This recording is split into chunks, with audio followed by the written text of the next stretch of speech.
तो लोकसभा चुनाव के बाद फिर जो है मोदी की सरकार, या कहें कि मोदी फिर सरकार, तो सरकार एक फिल्म भी आई थी आपने देखा हो, और एक सरकार कभी मुंबई में हुआ करती थी और वो सरकार के नाम से संबोधित थे और बाद में उनको लेकर फिल्म बनी। पर यहाँ हम बात कर रहे हैं मोदी फिर सरकार।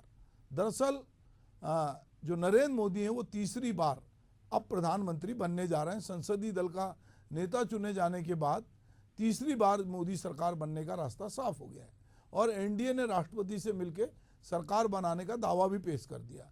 अब नरेंद्र मोदी 9 जून को तीसरी बार प्रधानमंत्री पद की शपथ लेंगे। एनडीए के नेताओं का आभार जताते हुए नरेंद्र मोदी ने कहा कि भारत के महान लोकतंत्र की ताकत देखिए कि जनता ने एनडीए को 22 राज्यों में सरकार बनाने और सेवा करने का मौका दिया है, जबकि 10 साल बाद भी कांग्रेस 100 सीटों का आंकड़ा नहीं छू पाई। उन्होंने यूपीए का नाम बदलकर इंडिया रख लिया, लेकिन नाम बदलने के बाद भी देश उनके घोटालों को नहीं भूला है। इसके विपरीत एनडीए सरकार ने 10 साल में जो काम किए वो टेलर है, अब हमें और तेजी से काम करना है। मोदी ने एनडीए सरकार के अगले 10 साल में good governance, Vikas, quality of life और सामान्य मानवीय जीवन सरकार की दखल को लोगों के कामकाज में कम करने पर जोर दिया। उन्होंने यह भी कहा कि गुड गवर्नेंस जनता जनार्दन की भागीदारी का नया अध्याय लिखेंगे। हम सब मिलकर विकसित भारत के सपने को साकार करके रखेंगे। गरीब और मध्यम वर्ग को सशक्त बनाना हमारी प्राथमिकता रहेगी।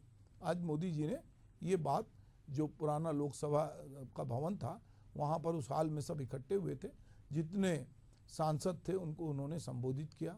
उन्होंने सर माथे पे संविधान को रखा और ये पूरे देश को विश्वास दिलाने की एक प्रकार से कोशिश थी कि ये जो बात कही जा रही कि हम संविधान बदलेंगे, तो हम संविधान नहीं बदल रहे हैं, संविधान हमारी पहली प्राथमिकता, उसको सर माथे पे रखते हैं। और ऐसी बहुत सारी बातें कही जो लगातार कहीं ना कहीं चुनाव के बाद जो मोदी का ग्राफ था या मोदी का जो बहुत पर्सनालिटी इतनी बड़ी हो गई थी, वो पर्सनालिटी पे कहीं बहुत सारे डेंट लग रहे थे या लोग बहुत तरह की बातचीत कर रहे थे और अभी भी करेंगे। ये बातचीत बंद नहीं होगी, क्योंकि लोग, आप कुछ भी कहें कि आप कांग्रेस की नाकामी गिनाएं, आप कहें कि हमने सबसे बड़ी जीत हासिल की है, बावजूद इसके जितने एनालिसिस अलग अलग मीडिया में अलग अलग माध्यम में आ रहे हैं, तो ये बात मानी जा रही है कि आपने इस बार उस तरह से मैंडेट हासिल नहीं किया जैसे पहले आपको मिलता रहा है। तो चलिए हम जो है इस पे बात करें। इसके पहले हम कुछ लोगों की बाइट सुन लेते हैं कि वो क्या कह रहे हैं।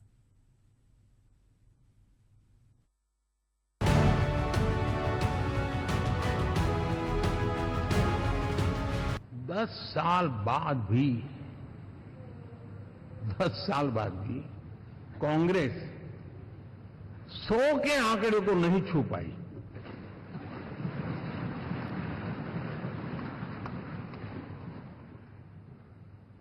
और अगर मैं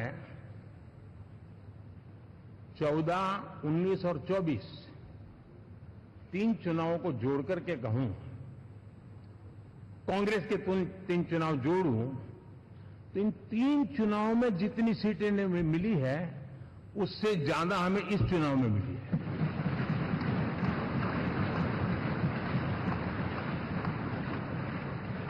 जब 4 जून के नतीजे चल रहे थे, मैं तो अपने काम में कुछ व्यस्त था, बाद में फोन आना शुरू हो गए, तो मैंने किसी को पूछा, यार ये तो ठीक है आंकड़े वांकड़े, तो मुझे ये बताओ कि ईवीएम जिंदा है कि मर गया?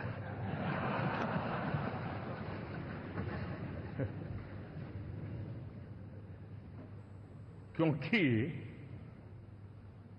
ये लोग तय करके बैठे थे कि भारत के लोकतंत्र और लोकतंत्र की प्रक्रिया के प्रति विश्वास ही लोगों का उठ जाए, और लगातार ईवीएम को गाली देना।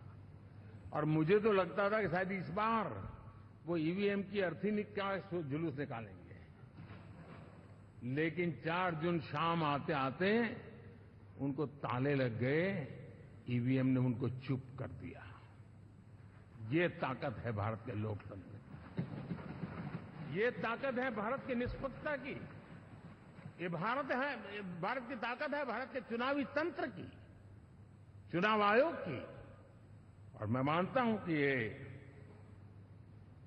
आशा करता हूं कि 5 साल तो अब ईवीएम शायद मुझे नहीं सुनाई देगा। साथियों, एनडीए ने हमेशा करप्शन फ्री, रिफॉर्म ओरिएंटेड, स्थिर सरकार देश को दी है। जब जब हमें अवसर मिला हम लोगों ने काम किया है। उसके सामने कांग्रेस नेतृत्व वाली यूपीए, अब उन्होंने पुरानी अपनी छवि सुधारने के लिए नाम बदल दिया, लेकिन पहचान घोटालों की है। आए दिन घोटाले, यही पहचान रही है। और नाम बदलने के बावजूद भी देश उनके घोटालों को नहीं भुला है, उनको नकारा है।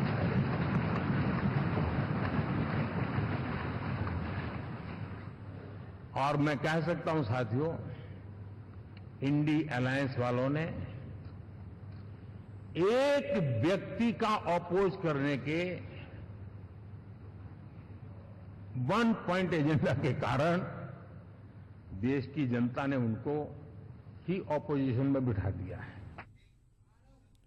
जी, तो एक व्यक्ति का अपोज करने के लिए पूरा इंडिया गठबंधन एकजुट था। मोदी फिर भी सरकार हैं, और अगर वो सरकार हैं तो उनकी बात सरकार की तरह ही बोली जाएगी, और वो बोल भी रहे हैं। तो हमसे इस पूरे मुद्दे पे हम बात करेंगे, मोदी फिर सरकार पे। हमारे साथ किरण बघेल जी हैं, बीजेपी की प्रवक्ता, मैं उनका स्वागत करता हूं। हमारे साथ में स्पर्श चौधरी जी हैं, कांग्रेस की प्रवक्ता, उनका भी स्वागत है। राजनीतिक विश्लेषक हमारे साथ लखन चौधरी जी हैं, उनका स्वागत है। तो चलिए हम पहले बिना किसी पार्टी पॉलिटिक्स के बात करें। रमेश शर्मा जी भी हमारे साथ राजनीतिक विश्लेषक जुड़े हैं, आपका भी बहुत बहुत स्वागत है रमेश जी। अब हम बात करते हैं कि ये जो 3-4 दिन में देश का जो सिनेरियो बदला, और बदलते घटनाक्रम में बहुत सारी बातें आई, और आज जो मोदी जी ने जिस तरह से भाषण दिया, उनके भाषण में 2-3 चीज़ें, बहुत सारी चीज़ें थी, 1 घंटे से अधिक उन्होंने भाषण दिया, पर उन्होंने ये बताने की कोशिश की कि पूरा एनडीए एकजुट है। जो वहाँ दिखा भी, जिस तरह से लोग आए, सारे सांसद भी थे, सबने उनको अपना नेता भी चुना, उन्होंने अपनी प्रायोरिटी भी बताई, उन्होंने मीडिया को भी तंज कसा। उन्होंने कहा कि ब्रेकिंग न्यूज़ जो है, और मज़ेदार बात यह कि कल राहुल गांधी ने भी मीडिया पे तंज कसा था।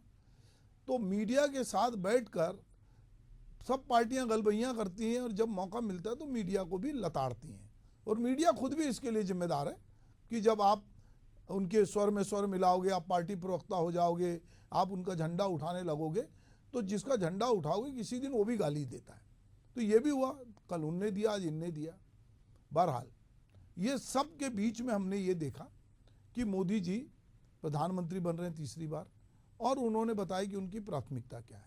उन्होंने कहा कि साहब, अगर आप यूपी अपना नाम इंडिया बदल देगा तो इनका करप्शन गायब नहीं हो जाएगा। उन्होंने ये भी कहा कि 3 बार कांग्रेस जो इस बार 100 पार भी नहीं कर पाई, और 3 बार के कांग्रेस की सीट जोड़ ली जाए तो वो भी बीजेपी को जितनी सीटें मिली उससे कम है। आप कितने ही बार जोड़ लो, पर एक जोड़ घटाने में सबको मालूम है कि आपको बहुमत नहीं मिला है।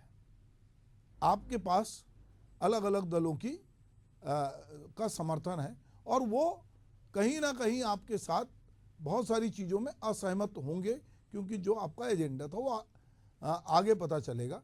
पर चलिए क्या क्या हो सकता है और क्या हो रहा है, चलिए हम इसको लेकर बात करते हैं।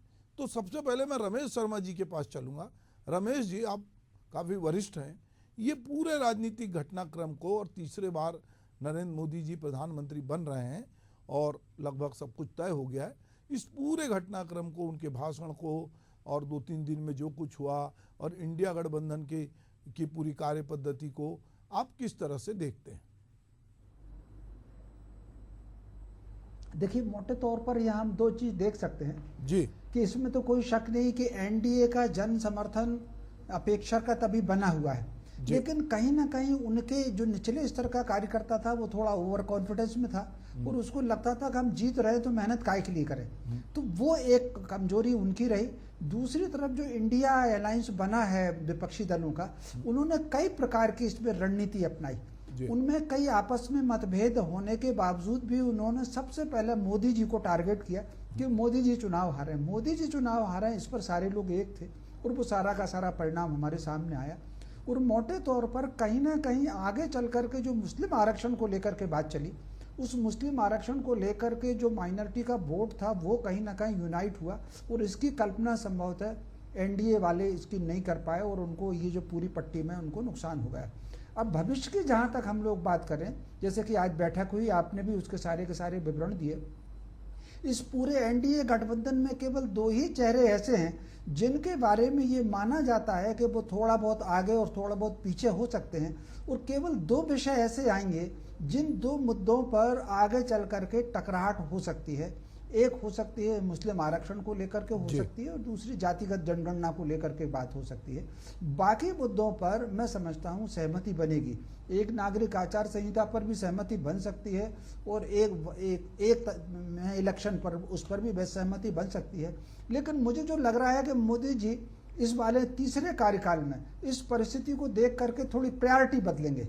वो प्रायोरिटी जैसे कि उनके कल के भाषण में अगर आपने देखा होगा तो उन्होंने जो आत्मनिर्भरता का जोर दिया था, वो गरीबी मुक्त भारत का जोर दिया था। तो मुझे जो लग रहा है कि अब जो ज़्यादा जोर देंगे वो इन सारी की सारी बातों पर जोर देंगे। एक बात और मुझे लग रहा है, आगे चल करके आज फिगर जो भी उनका बना हो, चूँकि अलग अलग खबरें आ रही हैं, बाकी 294 उनका फिगर है, कुछ खबर चूँकि ये जो आदर्श वाले 17 हैं उसमें से 5-7 ऐसे हैं जो पुराने भाजपाई हैं, तो वो कहीं ना कहीं जुड़ जाएंगे। ये फिगर एनडीए का जो मुझे लग रहा है कि ये 300 क्रॉस तो कर लेगा, ये कहीं ना कहीं जोड़ तोड़ कर लेंगे और ये सरकार ये पूरा कार्यकाल पूरा करेगी और दमदारी से बहुत कार्यकाल पूरा करेगी। क्योंकि मोदी जी का जो स्वभाव है, अटल जी के स्वभाव में और मोदी जी के स्वभाव में अंतर है। अटल जी एडजस्टमेंट करके भी थोड़ा बहुत सुन करके भी काम करते थे, मोदी जी का स्वभाव थोड़ा सा अलग है, वो अपनी बात पर दृढ़ रहते हैं और मुझे लगता है कि वो उसी आधार पर आगे चल करके काम करेंगे। तो मुझे लग रहा है कि अगले आने वाले 2 महीने में काफ़ी कुछ स्पष्ट होगा सरकार की नीति कैसी है। जी शर्मा जी, बहुत सही बात कही आपने कि अभी हम देखेंगे कि आगे 2-3 महीने में किस तरह से, चूँकि अटल जी के साथ एक तरह का ये माना जाता है कि वो बहुत सम्मिश्र थे, वो कवि हृदय थे, बहुत सारी चीज़ों में लोगों के साथ एडजस्ट करते थे। नरेंद्र मोदी का पिछला 2 कार्यकाल आपने सब लोगों ने देखा है कि वो अपनी चीज़ों पे अडिग रहते हैं, बहुत सारी चीज़ें गलत भी हो तो उसको स्वीकार नहीं करते और वो अपने पार्टी के भीतर भी वो जो एक डेमोक्रेटिक तरीका उसको भी नहीं अपनाते हैं, ये सबको मालूम है। तो लोग यही देख रहे हैं कि आने वाले समय में क्या होगा। पर आपने ठीक कहा कि जो बहुत सारे अन्य लोग जो निर्दलीय जीते हैं, ये जीते हैं, वो भी आके मिल सकते हैं, कोई बड़ा आश्चर्य नहीं है, क्योंकि भाजपा इस तरह का पहले भी ये बहुत सारा काम कर चुकी है और जिसकी सत्ता होती है लोग उसके साथ चले जाते हैं। हमने चुनाव के पहले देखा कि बहुत सारे कांग्रेसी जो हैं जिनको भाजपा ने बुलाया वो टूट के गए और बड़े पैमाने पे गए। मध्य प्रदेश में और बाकी प्रदेशों में तो ऐसा लगा भगदड़ सी मच गई थी और एक बार तो ये लगने लगा था कि कांग्रेस को कैंडिडेट मिलेंगे कि नहीं मिलेंगे, कांग्रेस फाइट कर पाएगी कि नहीं कर पाएगी। पर जो गठजोड़ था उसमें आपने ठीक कहा कि सब लोग जो हैं वो मोदी के खिलाफ लामबंद थे या उनकी नीतियों के खिलाफ थे और चुनाव भी भाजपा कम लड़ रही थी, मोदी जी ज़्यादा लड़ रहे थे, इसलिए टारगेट भी मोदी जी थे। मैं लखन चौधरी जी के पास चलूँगा। लखन जी, अभी रमेश शर्मा जी ने अपना विश्लेषण बताया, मैं आपसे भी जानना चाहूँगा, फिर हम बारी बारी से और बात करेंगे। हमारे साथ बीजेपी और कांग्रेस की प्रवक्ता भी हैं और मैं ये चाहूँगा कि हम जो बात कर रहे हैं तो थोड़ी हम एक दूसरे पे आरोप प्रत्यारोप लगाने की बजाय वही पुरानी बातें जो पिछले डिबेट में आप लोग बोलते रहे हैं वो ना बोलें। मैं खास करके प्रवक्ताओं से कहूँगा कि हम एक एनालिसिस करते हैं कि भविष्य का दृश्य कैसा होगा। ये बहुत सारी चीज़ों की यदि बात करेंगे तो ये डिबेट थोड़ा बेहतर की ओर जाएगा बजाय पार्टी पॉलिटिक्स में उलझने के। लखन जी। निश्चित तौर पर देखिए, लेकिन जो है जब बात होती है कि मोदी जी के तीसरे कार्यकाल की और जो मोदी जी कहते हैं कि मोदी जी के एक व्यक्ति को लेकर या मोदी जी को लेकर जिस तरह से जो है कटाक्ष किया गया कि एक व्यक्ति को हराने के लिए जो है ये पूरी साजिश की गई या राजनीति को जो है रखा गया केंद्र में और उसके लिए पूरे काम किया इंडिया गठबंधन ने, तो क्या राहुल गांधी की छवि को खराब करने के लिए 10 साल में मोदी और भाजपा ने काम नहीं किया था? तो हमको ये भी देखना चाहिए। देखिए, जब हम किसी के ऊपर आरोप लगाते हैं तो पहले हमको अपनी तरफ भी देखना चाहिए और ये कहना चाहिए कि राहुल गांधी के लिए, उनकी छवि को खराब करने के लिए, पप्पू सिद्ध करने के लिए क्या क्या नहीं किया गया। भारत क्या दुनिया जानती है। तो केवल अपने पीठ थपथपाने के लिए आज आप कुछ भी बोलिए। ईवीएम को लेकर जिस तरह से बात की जा रही है, ईवीएम को लेकर जब इतना बड़ा अविश्वास का माहौल बना था, तो आज के पहले मोदी जी चुनाव के पहले एक बार भी देश की जनता को या विपक्ष को क्यों आश्वासन नहीं दिए? आज जिस बात को वो कह रहे थे, इस बात को पहले भी वो कह सकते थे कि इस तरह का कुछ भी नहीं होगा और ईवीएम के प्रति आप लोग जो है पूरी तरह से विश्वास रखिए और कोई छेड़छाड़ नहीं होगी, निष्पक्षता के साथ भारतीय लोकतंत्र में चुनाव होगा। यदि इतना पहले कह देते तो जनता में भी एक बड़ा संदेश जाता, विश्वास होता। तो देखिए, सत्ता में तीसरी बार आ जाना वो अलग बात है, लेकिन जिस तरह से हमेशा विपक्ष को लेकर आड़ो हाथ लेना, कटाक्ष करना एक प्रधानमंत्री को, और वो भी एक प्रधानमंत्री की हैसियत से, मुझे लगता है कि ये भी एक तरह से लोकतंत्र का अपमान होता है। आपको विपक्ष को सम्मान देना सीखना चाहिए। आपने 10 साल में कभी भी विपक्ष को सम्मान नहीं दिया, विपक्ष को कभी मान्यता नहीं दी, विपक्ष के किसी भी नेता को आपने कभी भी एक लोकतंत्र में जिस तरह से सम्मान मिलना चाहिए वो नहीं दिया। तो आप एक तरफा जो है केवल और केवल इंडी गठबंधन को, विपक्ष को जो है आड़े हाथों लेंगे और सारा दोष जो है उनके ऊपर फोड़ेंगे, ठिकरा फोड़ेंगे। तो ये मुझे लगता है कि ये ठीक नहीं है। सबसे पहली बात तो हमको अपने बारे में भी सोचना चाहिए और उसके बाद जो है बाकी चीजों पर चर्चा करना ही चाहिए।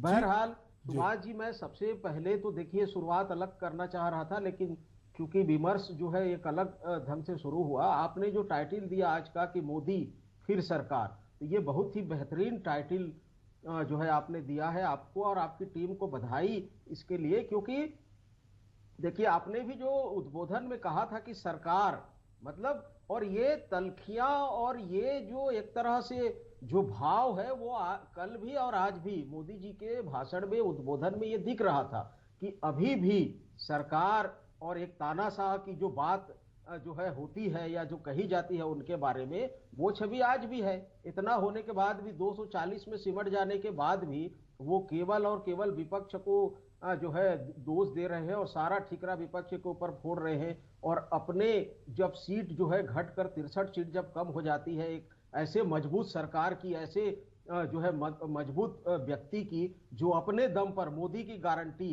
और जो है सरकार को, पार्टी को ताक में रख कर केवल एक व्यक्ति की गारंटी को लेकर जो है जनता के बीच में जाता है, और जब उसको 63 सीट कम हो जाता है तो वो भी इनको जो है अपने ओर भी देखने की जरूरत है।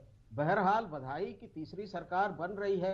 देखिए, ये लोकतंत्र में एनडीए ने पहले भी, अटल बिहारी वाजपेयी के नेतृत्व में 3 बार एनडीए की सरकार ने लोक कल्याण के हित में, जन सरोकार के मुद्दों पर काम किया है। तो मोदी जी तो पहले भी ये काम कर सकते थे। आज उनको जो है बहुमत से सर्वमत का मुद्दा आ रहा है, गरीब कल्याण का मुद्दा आ रहा है, हिंदू मुस्लिम का जो है, ये बातें यदि नहीं होती और सबको साथ लेकर चलते तो ये स्थिति नहीं आती। इतना प्रचंड बहुमत था दूसरे कार्यकाल में 2019 में, उसके बाद तो सरकार जो चाहे मोदी जी कर सकते थे, देश में बड़े बड़े परिवर्तन कर सकते थे। लेकिन आपने क्या किया? नोटबंदी किया। नोटबंदी से फायदा किसको हुआ? आपने जीएसटी लाया बेतरतीब तरीके से। जीएसटी में कितने बार, सैकड़ों बार परिवर्तन हो चुका। आज भी जीएसटी को लेकर जो है व्यापारियों में संतोष है। आप कोरोना काल में किस तरह से लोगों की मौतें हुई। तो तमाम जो चीजें हैं, योजना आयोग को आपने बंद कर दिया, बहुत सारी चीजें हैं। देखिए, घंटों इस पर जो है बहस हो सकती है, लेकिन सारी चीजों को एक तरफ ताक कर रखकर आज आपने संविधान की याद आ रही है। संविधान की याद कब आ रही है? जब विपक्ष संविधान को लेकर पूरे जो है इस चुनाव को एक तरफा कर दिया कि संविधान को बचाना है, लोकतंत्र को बचाना है, तब आपको संविधान की याद आ रही है। तो संविधान तो कभी हिंदू मुस्लिम की बात नहीं करता, तो आपने तो है पूरे 10 साल अपने हिंदू मुस्लिम में जो है बिता दिए। तो देखिए, बहुत सारी चीजें आप कर सकते थे। मोदी जी के पास इतना बहुमत था, देश की तकदीर और तस्वीर बदल सकते थे वो। चलिए चौधरी जी, सेकंड राउंड में हम लोग बात करेंगे। हमारे साथ प्रवक्ता जुड़े हैं, किरण बघेल जी हमारे साथ जुड़ी हुई हैं, वो बीजेपी की प्रवक्ता हैं। किरण जी, बहुत सारी बातें हो रही है और फिर चूंकि तीसरी बार सरकार बन रही है, कबीर का एक दोहा है कि बुरा जो देखन मैं चला तो बुरा ना मिलिया कोई, और जो दिल खोजा आपने मुझसे बुरा ना कोई। पर अब ये नरेशन बदल गया है कि भला जो देखन मैं चला भला ना मिलिया कोई, और जो दिल खोजा आपने तो मुझसे भला ना कोई। तो इस समय सब एक दूसरे को अपने अपने को सब भला कह रहे हैं। मतलब ये ऐसा चुनाव है जिसमें किसी के पास बहुमत नहीं है पर सब खुश हैं। भाजपा को इस बात के लिए खुशी है कि हम जो है सत्ता में आ रहे हैं, कांग्रेस को इस बात की खुशी है कि हमारी सीटें दुगनी हो गई, जो है टीडीपी को इस बात की खुशी है कि हम बैठे ठाले किंग मेकर बन गए, नीतीश कुमार को इस बात की खुशी है कि हम हाशिए पे चले गए थे। पर आज आप अगर दृश्य देख रहे होंगे सेंट्रल हॉल का, तो वहाँ अमित शाह और राजनाथ सिंह नहीं थे उस दृश्य, उस बार जो फ्रेम में, उसमें एक तरफ जो है चंद्रबाबू नायडू थे और एक तरफ नीतीश कुमार थे। ये भी अच्छी बात है कि ये गठबंधन की राजनीति करना है तो उनको साथ लेके चलना पड़ेगा। ये कोई बुरा दृश्य नहीं था। अगर देश गठबंधन की राजनीति की तरफ बढ़ रहा और मोदी जी उसकी तरफ जा रहे हैं तो ये भी दृश्य कोई बुरा नहीं है। तो ये ममता बनर्जी इस बात से खुश हैं कि उन्होंने अकेले जो है बीजेपी को पश्चिम बंगाल में घुसने से रोक दिया। तो बहुत सारे दल इस बात से खुश हैं और मतदाता को लग रहा है कि अच्छा ये बहुत मनमानी चल रही थी, अघोषित जिसको बोलते हैं कि लोगों को लग रहा था कि बहुत सारा दबाव समूह काम कर रहा है, तो ये बैलेंस की राजनीति करने के लिए मतदाता को भी लोग धन्यवाद दे रहे हैं। अब ऐसे में मोदी जी तीसरी बार प्रधानमंत्री बनने जा रहे हैं। निश्चित रूप से मोदी जी ने एक बड़ा काम किया था कि उन्होंने 100 दिन का एक प्लान किया था। उन्होंने 2047 का जो एक विजन बनाया, उसके लिए उन्होंने आगामी 5 साल की जो योजना बनाई थी, उसमें से उन्होंने कहा कि 100 दिन का प्लान बनाओ। और 100 दिन का जो प्लान था, अब उस प्लान में से बहुत सारी चीज़ें, plan A, plan B, plan C, ये सब की बात अब चालू हो गई कि इसमें जो गठबंधन दल हैं उनकी प्राथमिकता को भी देखा जाएगा। और जैसे अभी हमारे विश्लेषकों ने कहा कि 2 चीज़ें, जो नागरिक संहिता और एक इलेक्शन, ये तो हो सकता है लागू, पर मुस्लिम आरक्षण और जातिगत गणना, इसको लेकर संशय की स्थिति, क्योंकि ये दल कहीं ना कहीं उसकी भी बात करेंगे। तो किरण जी, आपकी पार्टी तीसरी बार केंद्र में आ रही है, आप राज्य में है, डबल इंजन की सरकार चलेगी और बहुत सारा डेवलपमेंट भी होगा, पर ये तीसरी बार है मोदी जी का, इसको आप किस तरह से देख रही हैं? देखिए शर्मा जी, आंकड़े में हम जिस आंकड़े पे इस बार हमारी सरकार बनी है केंद्र में, तो हो सकता है इसमें कमी आई हो, या ये आंकड़े बदलते रहते हैं, इससे कोई भी इस बात से कभी इनकार नहीं किया जा सकता। लेकिन जिस प्रकार मैंने अभी रमेश जी की बातें सुनी और लखन जी की बात सुनी, तो मुझे लगता है लखन जी कांग्रेस प्रवक्ता के रूप में ज्यादा साउंड कर रहे थे, ना कि एक विश्लेषक के रूप में। ज्यादातर बात जो उन्होंने बोली वो मोदी जी के विरोध में ही बोली। तो मुझे लगता है इस प्रकार उनकी छवि नहीं, जिस प्रकार लखन जी बताने की प्रयास कर रहे थे।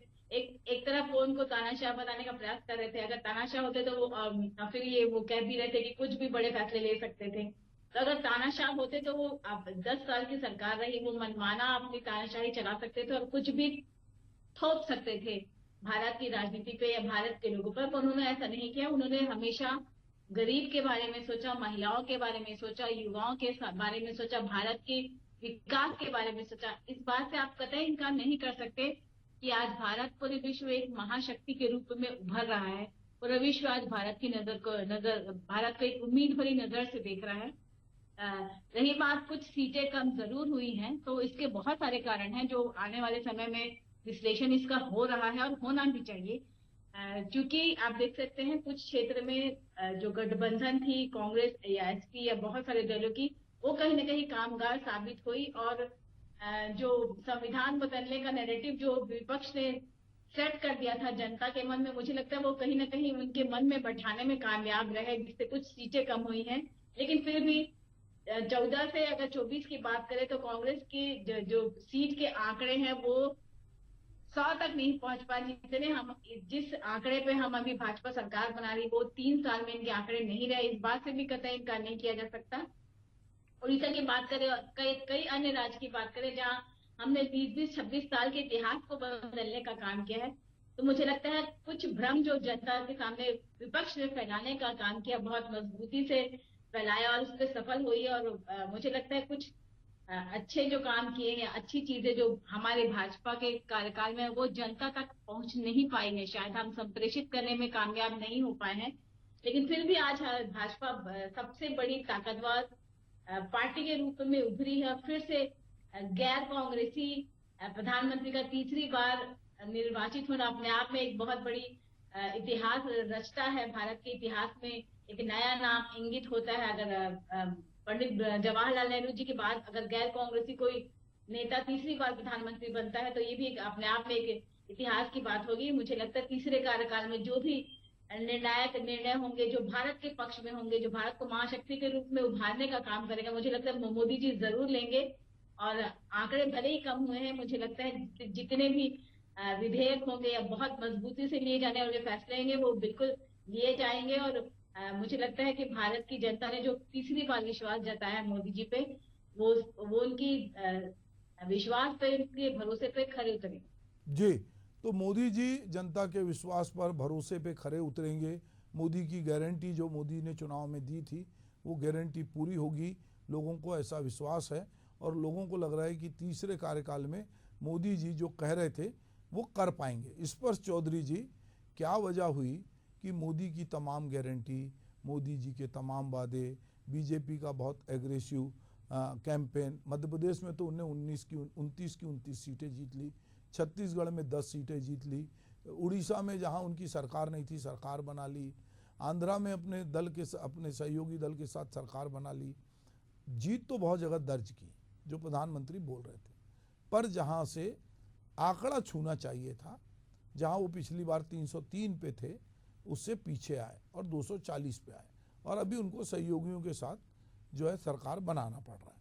तो ये तीसरे कार्यकाल को जो मोदी जी आज भाषण भी दे रहे थे, राहुल गांधी कल शाम को शेयर बाजार को लेकर बातचीत कर रहे थे, विपक्ष जिस तरह की बातचीत कर रहा है, उस पूरी चीज़ों को लेकर आप बदले परिवेश में इस पूरी मोदी जो हैं फिर जो सरकार हैं, तो क्या वाकई में मोदी उसी तरह की सरकार होंगे जैसे कि मोदी 2 कार्यकाल में थे, या मोदी को अब जो जनमत है या कहना चाहिए जो एक जन दबाव है उसके सामने मोदी अपने आप को बदलेंगे?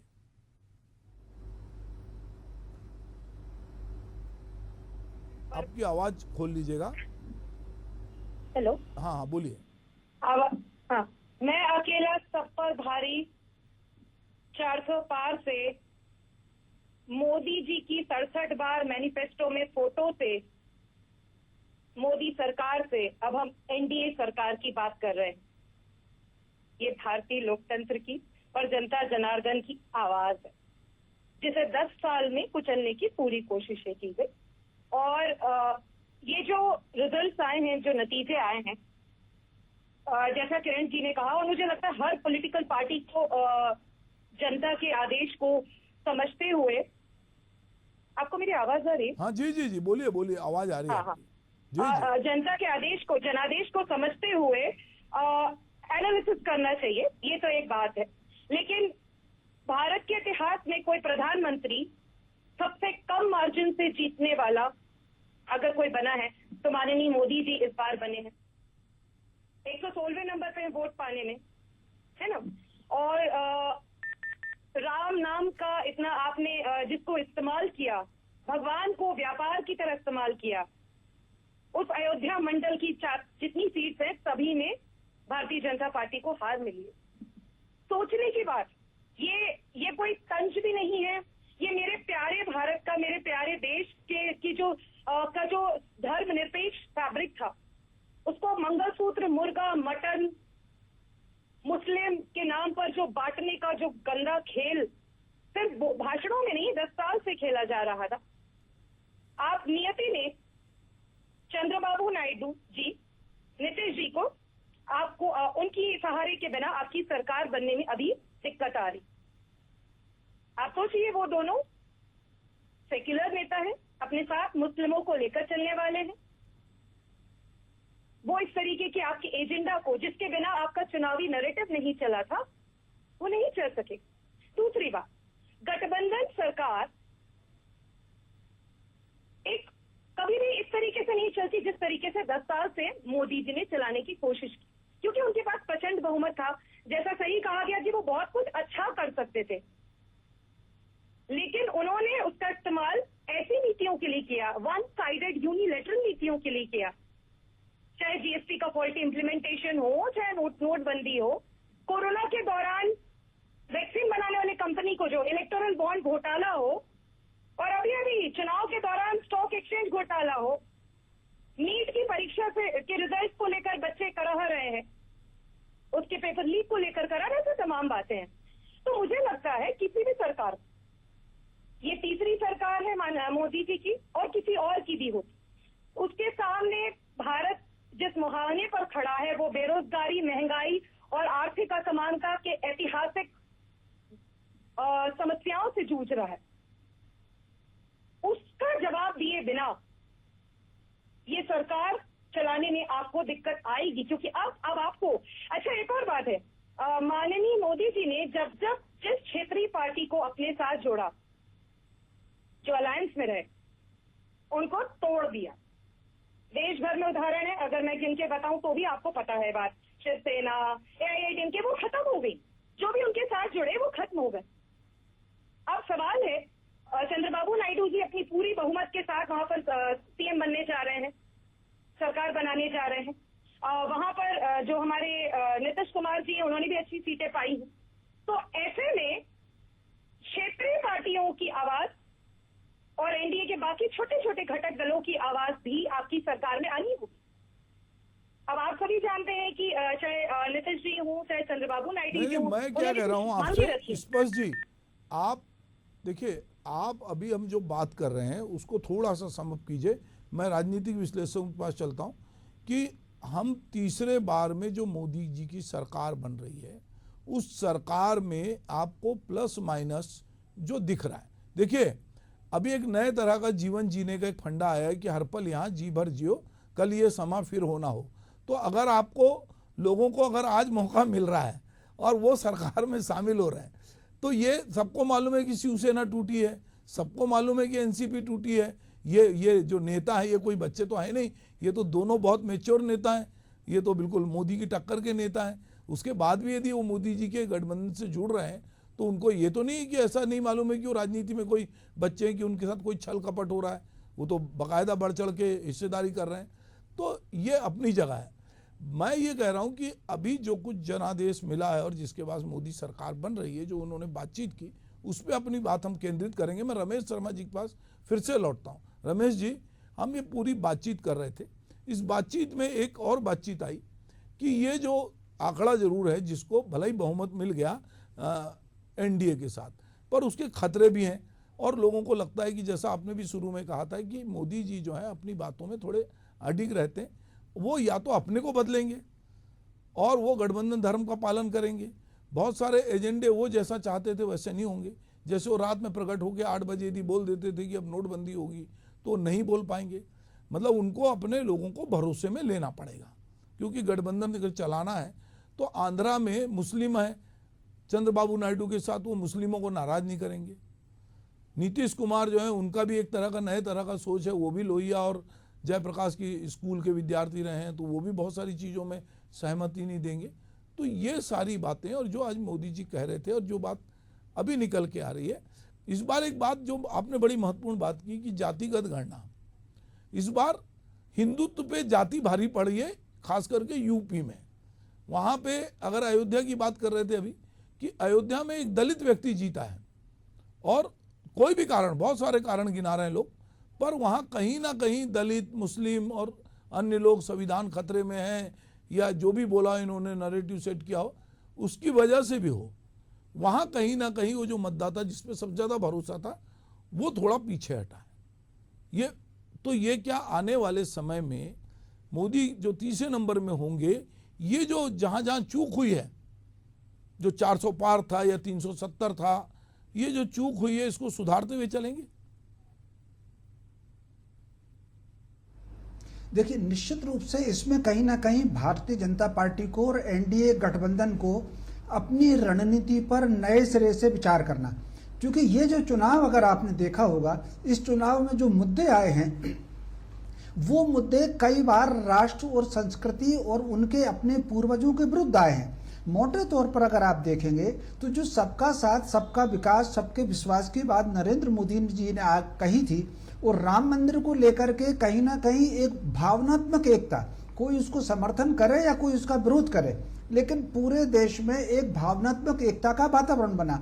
उस भावनात्मक एकता में सेंध लगाने के लिए ही ये जाति का मुद्दा आया। अगर आप देखेंगे आरंभ में जाति की बात का हर आदमी ने विरोध किया था। जब जनगणना की बात आई थी तो इंदिरा जी इसके विरुद्ध थी, नेहरू जी इसके विरुद्ध थे, सरदार पटेल इसके विरुद्ध थे, लोहिया जी इसके विरुद्ध थे। जितने लोग उस समय के नेता थे सारे, इंदिरा जी ने तो खुल करके कहा था कि ये भारत के विभाग, वो फिर नारा था कांग्रेस का एक बार कि जात पर ना पात पर मोहर लगेगी हाथ पर। तो कुल मिलाकर के, लेकिन चूंकि इस वक्त वोट के लिए बहुत आवश्यक था कि वो समाज में कहीं ना कहीं उसकी पैठ बने, और उस पैठ में वो सफल भी हुए हैं। जैसा कि आपने अयोध्या का उदाहरण दिया, तो जो पहले वहां पर मुस्लिम और यादव का गठजोड़ था अयोध्या में, उसमें जो दलित समाज का वोट था वो भी जुड़ा और उसमें भाजपा को नुकसान हुआ। तो मोटे तौर पर ये जो जाति की बात है, ये जाति के बाद ये डिवाइड एंड रूल जो अंग्रेज छोड़ के चले गए हैं उसको कहीं ना कहीं को मोटे तौर पर लेके चले हैं। जहां तक नरेंद्र मोदी जी के व्यक्तित्व का सवाल है, कोई नीतियों के समर्थन हो सकता है, कोई नीतियों के विरुद्ध हो सकता है। एक समय जो चेहरा इंदिरा जी का उभरा था भारत के अंदर और भारत के बाहर, जो साख बनी थी, नीतियों पर विरोध हो सकता है, उनके आपातकाल पर विरोध हो सकता है, और 2-3 चीजों पर विरोध हो सकता है। बाकी उनका जो व्यक्तित्व था वो व्यक्तित्व बहुत बड़ा व्यक्तित्व था। ठीक उसी प्रकार नरेंद्र मोदी का जो व्यक्तित्व है वो भी राष्ट्र के स्तर पर और अंतर्राष्ट्र के स्तर पर कहीं ना कहीं एक स्थापित व्यक्तित्व है और एक साख वाला व्यक्तित्व है। तो मुझे जो लग रहा है, ये जो अभी फेज आया है जाति को लेकर के, जो भारी फेज बड़ा संविधान को लेकर के जो भारी जो बना है, ये कहीं ना कहीं इस वातावरण में आगे चल करके बदलाव आएगा ही। और मोटे तौर पर नीतीश कुमार लोहिया जी की राजनीति करते हैं, लेकिन लोहिया जी तो जाति तोड़ो आंदोलन के पक्षधर थे। बिल्कुल। सब लोग अंबेडकर जी का नाम लेते हैं, अंबेडकर जी जातिवाद को बिठाने के पक्ष में थे। तो कुल मिलाकर के अब जो भी कई बार सत्ता के लिए रणनीतियां बनती हैं, तो ये रणनीतियां बनी हैं। तो मोटे तौर पर यहाँ पर जो चूक हुई है, एनडीए से जो चूक हुई है या भाजपा से जो चूक हुई है, उनको इतना ओवर कॉन्फिडेंस था, उनको लगता था कि हम तो जीत ही रहे हैं। जिस तरीके से वातावरण बना, एक छोटा सा उदाहरण मैं देना चाहता हूँ जहाँ एनडीए को या भाजपा को चूक हुई है। ज्यादातर जो उनके कार्यकर्ता पहले सड़क पर बैनर लिखते थे, पोस्टर लिखते थे, घर घर जाते थे, अब सारा का सारा काम उन्होंने किसी दूसरे को दे दिया। वो पोस्टर लिखेगा, वो ये करेगा, वो करेगा। तो कुल मिलाकर के भाजपा में और कांग्रेस में एक अंतर है। कांग्रेस मास बेस्ड पार्टी है, वो अगर अपील करेगी तो उसका प्रभाव पड़ता है। भाजपा कैडर बेस्ड पार्टी है, तो कैडर का जो प्रभाव मतदाता के ऊपर था वो कहीं ना कहीं कमजोर हुआ, जिसके कारण मतदान का प्रतिशत कम हुआ। और मतदान के प्रतिशत का नुकसान अगर मुझे जो लग रहा है, ये मैंने चुनाव के परिणाम के पहले लगभग हर चैनल के डिबेट में कहा था कि मतदान प्रतिशत कम होने का नुकसान एनडीए को होगा। तो कुल मिलाकर के वो उनको एनडीए को नुकसान हुआ। तो अब एनडीए को विचार करने की बहुत आवश्यकता है। और दूसरा, ये सरकार झुक करके या डगर मगर होकर के बिल्कुल नहीं चलेगी, ये सरकार दृढ़ता के साथ चलेगी।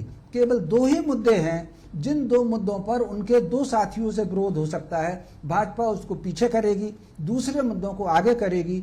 इसमें जन समर्थन लिख लीजिए, इसमें जन समर्थन बढ़ेगा। नायडू और नीतीश कुमार को मिलकर के कुल 28 वोट होते हैं, अभी उनके पास 300 का फिगर टच हो गया है। तो कुल मिलाकर के आगे चल करके ये सरकार मजबूती के साथ चलेगी, इसमें कोई संशय है नहीं। और नरेंद्र मोदी जिन मुद्दों पर होगा उन मुद्दों पर किनारे करेंगे। बहुत संभव है कि पिछले दिनों भारतीय जनता पार्टी ने एक नीति बनाई थी, उत्तर प्रदेश में भी काम हुआ, मध्य प्रदेश में भी हुआ, छत्तीसगढ़ में भी हुआ, उप मुख्यमंत्री बनाने का। तो बहुत संभव है कि इस बार दिल्ली में उप प्रधानमंत्री बने और उप प्रधानमंत्री बनकर के घटक दल, एक आध उप प्रधानमंत्री घटक दल का हो, एक आध उप प्रधानमंत्री भाजपा का हो या 3 उप प्रधानमंत्री भी बना सकते हैं। तो कुछ ना कुछ उसका रास्ता, समन्वय का रास्ता निकलेगा। इसमें एनडीए में कोई टोली बनेगी अब आगे चल करके, और वो टोली जो है वो समन्वय की बात करेगी, मुद्दों की बात करेगी। नरेंद्र मोदी इस मामले में एक बात, निर्णय लेने से पहले उनकी जो पॉलिसी इस बार बदलेगी, जो मुझे अंदाज लग रहा है, वो जो भी निर्णय लेंगे उससे पहले कोई टोली बनाएंगे और वो घटक दलों से उस पर परामर्श करेंगे, और जो कोई सुझाव आएगा उस सुझाव के अनुरूप उसमें चेंज करेंगे। तो कुल मिलाकर के निर्णय दृढ़ता के साथ होंगे और दृढ़ता के साथ लागू होंगे। जी रमेश जी, आपने एक बात कही कि जन समर्थन बढ़ेगा। जन समर्थन 2 तरह से बढ़ता है, एक डायरेक्ट चुनाव के जरिए जन समर्थन बढ़ता है, और एक चुने हुए प्रतिनिधि जो होते हैं उनको अपनी ओर लाने से भी जन समर्थन बढ़ता है। इंडिया गठबंधन में बहुत सारे दल शामिल हैं। अब कालांतर में हमने देखा कि मैंने पहले भी कहा था कि जब अभी चुनाव नहीं हुए थे तब भी बहुत सारे लोग, मतलब छिंदवाड़ा यदि हारे हैं तो छिंदवाड़ा में कोई महापौर से लेके विधायक तक जो छोड़ के रातों रात उधर चले गए। कई जगह लोग जो कैंडिडेट, इंदौर में सबसे बड़ा धोखा ये हुआ कि जो कैंडिडेट था वही जो है भाजपा से मिल गया। तो ये बहुत सारे हुए। अब चूंकि सत्ता तीसरी बार है तो सत्ता जिसके पास होती है उसके 1000 हाथ होते हैं। जैसे विपक्ष आरोप लगाता है कि इन्होंने ईडी, आईटी, ये वो सब दुनिया भर का, या वो परेशान ना भी करे तो वो आपको कहीं ना कहीं लाभ पहुंचा सकता है, आपको मदद कर सकता है, आपकी सड़क बनवा सकता है, पुल पुलिया बनवा सकता है, आपके यहाँ रेल चला सकता है, हवाई जहाज चला सकता है।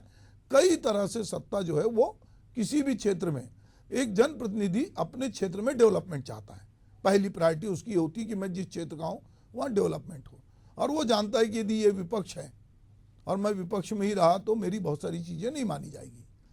तो ऐसे में ये भी खतरा हो सकता है जो आप कह रहे हैं कि वो तो चुनाव जब होंगे तो वो चुनाव में, विधानसभा के चुनाव होंगे अब तो, या एक राष्ट्र एक चुनाव हुआ तो हो सकता है थोड़ा पहले हो। ये भी मुझे लगता है कि क्या आने वाले दिनों में इंडिया गठबंधन के सामने भी ये बड़ी चुनौती होगी कि वो अपने साथियों को इनसे कैसे बचा के रखते हैं और कैसे उनको जोड़ के रखते हैं। लखन जी आप बताइए, क्योंकि आप इसको समझ रहे हैं, खतरा जो है मुझे लगता है कि एनडीए में कम है, इंडिया में ज़्यादा है। आप जो कह रहे हैं उससे मैं पूरी तरह इत्तेफाक रखता हूं कि निश्चित तौर पर इंडिया गठबंधन के कई लोगों को संपर्क किया भी जा रहा होगा और कई दलों को तोड़ने की कोशिश भी की जाएगी, पूरी कोशिश की जाएगी।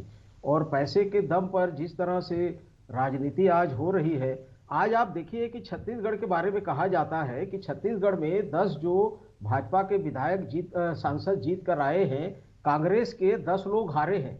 उसकी सबसे बड़ी वजह थी कि आपने ईटी और जो है आईटी और तमाम जो है एजेंसियों का प्रयोग करके फंडिंग खत्म कर दिया। पहले पैसा ही नहीं है चुनाव जीतने के लिए, तो कहां से आदमी चुनाव जीतेगा। तो ये जो चीजें हैं, इस तरह की बहुत सारी चीजें होंगी, देश भर में हुआ है। और ये कहा जाता है कि ये हमारा जो है जनमत बढ़ रहा है। तो देखिए, जनमत बढ़ाने के जो तरीके जिसने आपने कहा कि वो सही है। देखिए, मैं ये कह रहा हूं कि इनको जब सही चीजों की ओर जो है कहा जाए तो ये उसका अलग अर्थ निकालते हैं। दिक्कत यह है कि भ्रष्टाचार खत्म करने की बात करते हैं। 10 साल में क्या भ्रष्टाचार खत्म हुआ है? आप आम आदमी से पूछ लीजिए, 10 साल में 10 गुना भ्रष्टाचार बढ़ गया है। पहले जिस छोटे से काम को कराने के लिए 2000 रुपए लगते थे, आज 10,000 रुपए लग रहे हैं। तो भ्रष्टाचार कहीं से एक रत्ती खत्म नहीं। नोटबंदी में आरबीआई और सरकारी रिपोर्ट है कि पूरा का पूरा पैसा 99.99% पैसा आपके आरबीआई में आ गया। चौधरी तो जी, कहने का मतलब चौधरी जी कह रहा हूं, चौधरी जी, मैं आपको एक जगह रोकूंगा। दरअसल जो भ्रष्टाचार है, जैसे वेतन वृद्धि होती है ना, तो मूल्य सूचांक के जरिए होती है। वो हर बार कर्मचारियों की वेतन वृद्धि होती है तो महंगाई भत्ता मिलता है।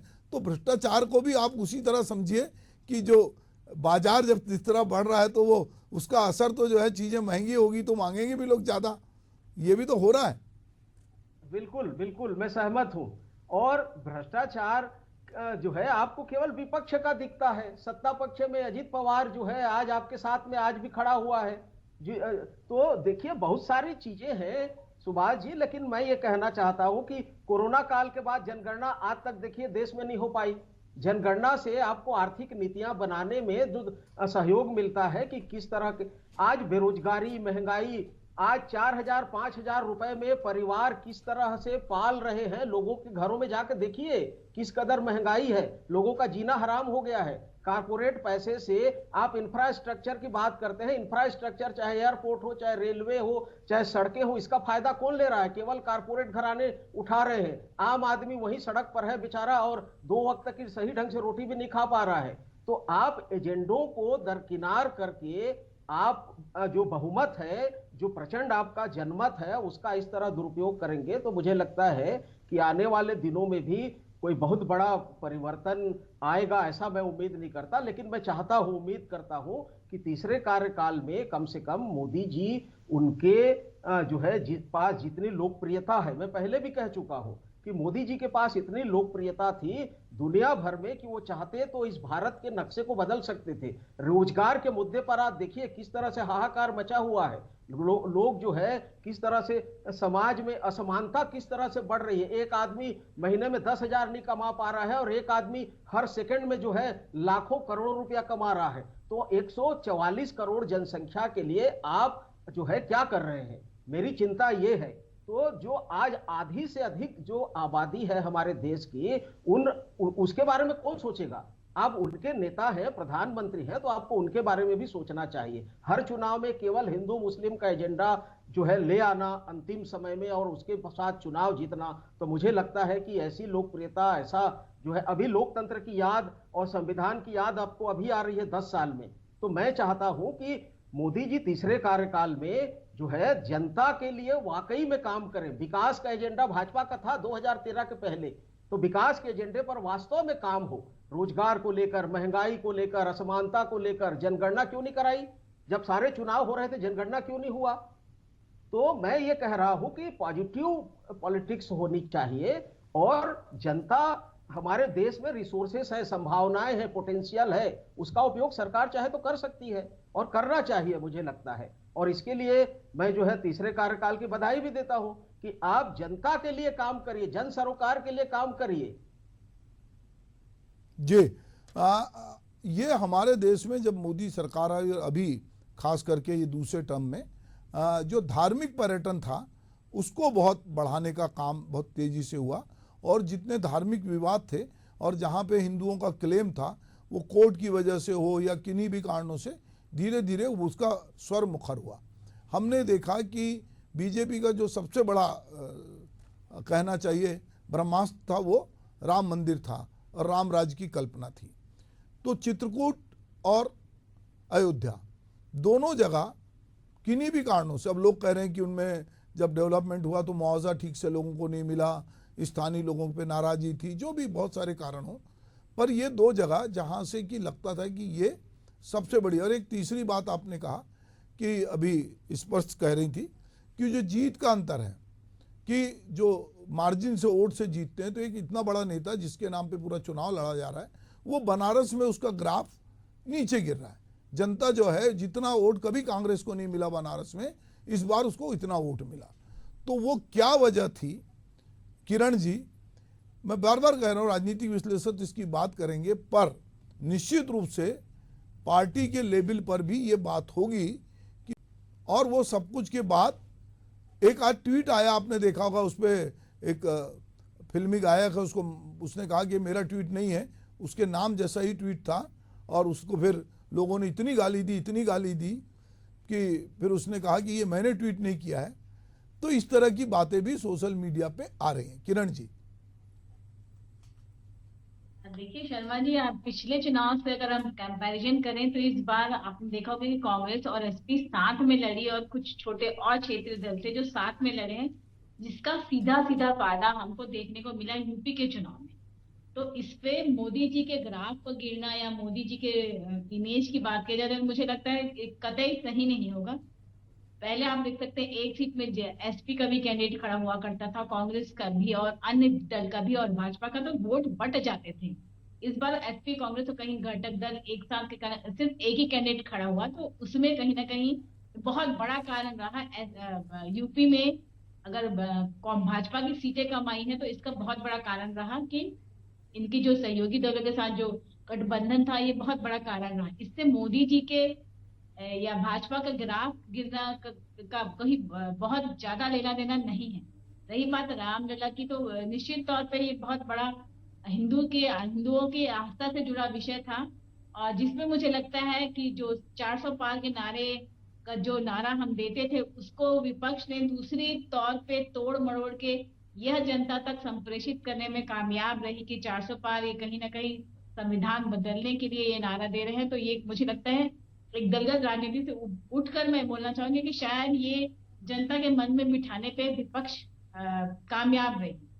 रही बात मोदी जी की, अभी लखन जी भी कह रहे थे कि तानाशाह की बात की जा रही थी, तो आप देख सकते हैं एक बहुत बड़ा फैसला, किसान बिल की बात करें तो मोदी जी ने किसानों की भावनाओं को ध्यान में रखते हुए इस बिल को वापस कर लिया। इसकी तमाम पॉजिटिव साइड को ध्यान में रखते हुए भी सिर्फ किसानों की भावनाओं को ध्यान में रखते हुए इस बिल को वापस किया। ये दिखाता है कि मोदी जी तानाशाह नहीं है। धर्मनिरपेक्षता की बात करें शर्मा जी, तो अगर मुस्लिम महिलाओं को ट्रिपल तलाक से आजादी मिली है तो मोदी जी के कार्यकाल में ही मिली है।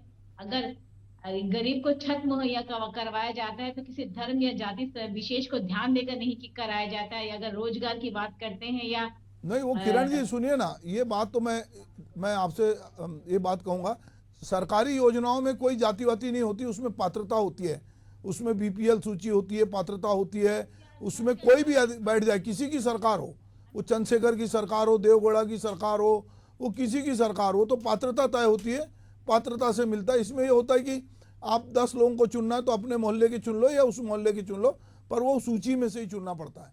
तो जाति धर्म तो उसमें भी उस तरह से काम नहीं होता। मुझे लगता है कि ये जो बार कही जाती है कि हम जाति धर्म नहीं देखते, वो सरकारी योजना है। बात ये होती है जब आपको बांटना है, जब आप टिकट बांट रहे हैं तो आप किसको टिकट दे रहे हैं, आपके हाथ में बांट। जो सरकारी योजनाओं की बात एक तरफ रखिए, जब जिसमें हमको निर्णय लेना है उसकी बात होती है। इस पर जी बहुत संक्षेप में मैं चाहूंगा, फिर मैं रमेश जी से क्लोजिंग कराऊंगा। इस पर जी आप बहुत संक्षेप में अपनी बात रखें। मैं एक दो बातें यहाँ कहूंगी। वैसे तो काफी, आपको पहले तो धन्यवाद, बहुत ही सार्थक चर्चा आज हुई है। लेकिन मैं कहूंगी कि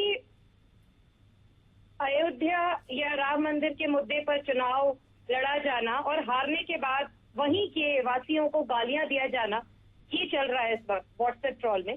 तो ये दिखाता है कि आप अपनी हार को, आप अपने इस चीज को स्वीकारिए कि उत्तर प्रदेश के लोगों ने चुनाव वोट डाला है वो किस मुद्दे पे डाला है। बेरोजगारी से तंग होकर, महंगाई से परेशान होकर, और तमाम जो आप हारमोनी को रोक रहे थे उसके तहत डाला है। दूसरी बात, एक और बात बोलूंगी, लखीमपुर खीरी में जो कुचल दिया था किसानों को, या पंजाब में जो किसानों के साथ किया था, उसके नतीजे भी सामने हैं। तो आप भारतीय जनता पार्टी को और एनडीए सरकार को आगे, मुझे लगता है ये याद रखना चाहिए कि जनता को ज्यादा समय तक कुचल के, मतलब लिटरली और मेटाफोरिकली अगर आप कुचलते हैं तो आप इसका गुस्सा आज नहीं तो कल देखेंगे। आप करोड़ों रुपए देकर खरीद सकते हैं। मैं अब रमेश जी के पास चलता हूं।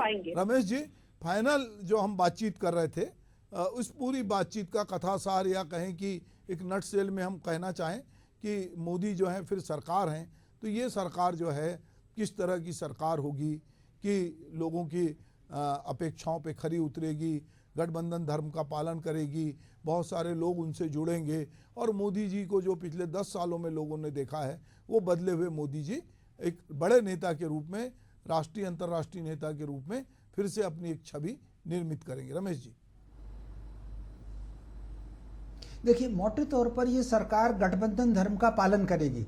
दूसरा, अपेक्षाओं पर खरा उतरने की कोशिश करेगी, लेकिन अपेक्षाओं का मनोविज्ञान अगर आप देखें, एक अपेक्षा पूरी होती है तो व्यक्ति की दूसरी अपेक्षा खड़ी हो जाती है। तो मुझे जो लग रहा है कि अपेक्षाओं की पूर्ति के साथ साथ वो जो उन्होंने अपना घोषणा पत्र जारी किया था, वो घोषणा पत्र की प्रायोरिटी को लेकर के वो 1, 2, 3, 4 मुद्दे उसको लेकर के चलेंगे। वो प्रायोरिटियां कौन कौन सी हैं, और बहुत संभव है वो जो घोषणाएं होती हैं वो 3 प्रकार की होती हैं, हर राजनीतिक दल करता है। एक तो व्यक्तिगत हित की घोषणाएं करता है, एक समाज सांस्कृतिक घोषणा करता है, और एक राष्ट्रीय स्तर की नीति की घोषणा करता है। तो मुझे जो लग रहा है कि ये सरकार जो व्यक्तिगत हित वाली हैं और सामाजिक घोषणाएं हैं उन पर पहले अमल करेगी, क्योंकि अगले आने वाले दिनों में कुछ विधानसभाओं का भी चुनाव होना है। तो गठबंधन धर्म का पालन करते हुए वो जो घोषणाएं हैं, क्योंकि कहीं ना कहीं अगर आप देखेंगे जिस पट्टी में नुकसान हुआ है वो पट्टी वहां पर महिलाओं ने जो कतार लगाई है वो कहीं ना कहीं जो कांग्रेस ने 1 लाख रुपए की बात की थी उसको लेकर के कही थी। तो ये जो महत्वाकांक्षा या अपेक्षा जाग गई है, इसके विकल्प निकालने के लिए ये सरकार व्यक्तिगत अपेक्षाओं की तरफ काम करेगी। और मुझे जो लग रहा है, एक बात जरूर मैं कहना चाहूंगा कि राजस्थान में, उत्तर प्रदेश में और हरियाणा में जो लोग दूसरे दलों से तोड़ करके भाजपा में आए हैं उन सारी सीटों पर नुकसान हुआ है। तो मुझे जो लग रहा है कि भाजपा इस रणनीति पर भी विचार करेगी और उन लोगों को अब किनारे करेगी जो दूसरे दलों से आए हैं और जिनके कारण नुकसान हुआ है। इसीलिए मुझे जो लग रहा है आगे अब जो विधानसभा के चुनाव होंगे तो उन विधानसभा के चुनाव में इस गलती को भाजपा जरूर सुधारेगी। अगले 3 महीने में हम भाजपा के संगठन के स्तर की और सरकार के स्तर की, दोनों स्तर की कुछ नीतियों पर नया पद देखेंगे। जी, तो बहुत बहुत धन्यवाद आप सबका कि हम आने वाले समय में न केवल भाजपा संगठन में बल्कि सरकार में भी बहुत सारा नयापन देखेंगे। आप मेरे साथ जुड़े, आपका बहुत बहुत धन्यवाद। नमस्कार।